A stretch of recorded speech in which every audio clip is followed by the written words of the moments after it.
Let me just follow up with one question on this, which is, it may seem like an obvious point, but one I think we should stress.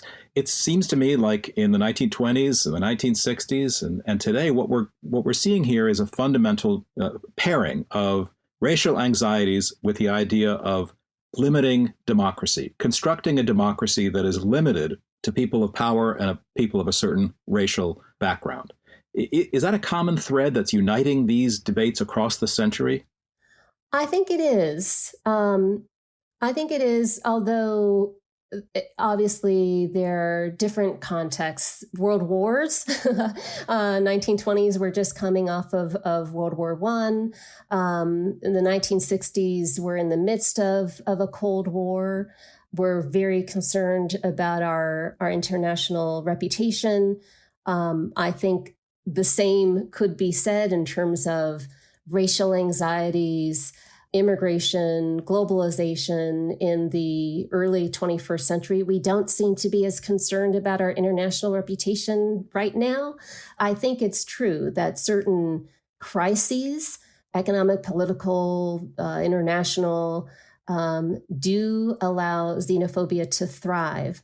But I would not want listeners to come away with this idea that xenophobia is only a thing that happens during times of anxiety. One of the, I think, most surprising elements that I found in writing this book is how xenophobia can flourish during times of peace and war, during times of civil rights and racial strife. You've written that xenophobia is often treated not just by the general public or by public historians, but by academic historians as either an anomaly or something we have grown out of, that there were embarrassing spasms of racism and xenophobia long ago, but by the time we make the turn towards civil rights in the 1960s, that all sloughs away. And then perhaps it just reemerges, it erupts out of nowhere in 2016, and now we're in this new flood of sort of pre-1960s, maybe it's 1920s, xenophobia. So the story I've just told clearly doesn't really match the history of the United States. Could you correct me on that? Right. I mean, so one, for listeners who don't know, the 1965 Immigration Act also has an Ellis Island stamp on it. President Lyndon Baines Johnson insisted on signing it on Liberty Island at the foot of the Statue of Liberty. Clearly, the optics were great. It was about reopening up the United States to immigration after 40 years of discriminatory national origins quotas. And the speeches are lofty. It's about civil rights. It's about non-discrimination. It's about a recommitment to immigration. And it's a really important law, and it still forms the basis of our immigration policy. It's the last time that we had comprehensive immigration reform in the United States.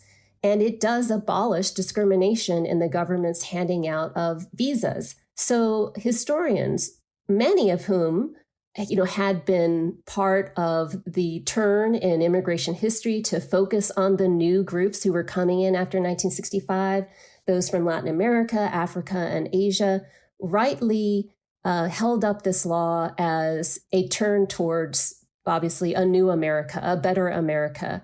But, in that celebration of the law, there were too many aspects of the ongoing bitter debate about immigration that was part of the 65 law, as well as the restrictions that remained in place, embedded in that law, that too many historians either glossed over, obscured, or didn't take seriously. And it's really those twin aspects of welcome and restriction built into the 1965 Act, which is part of the civil rights movement, that helps explain the conundrum, the mess, frankly, that we're in today.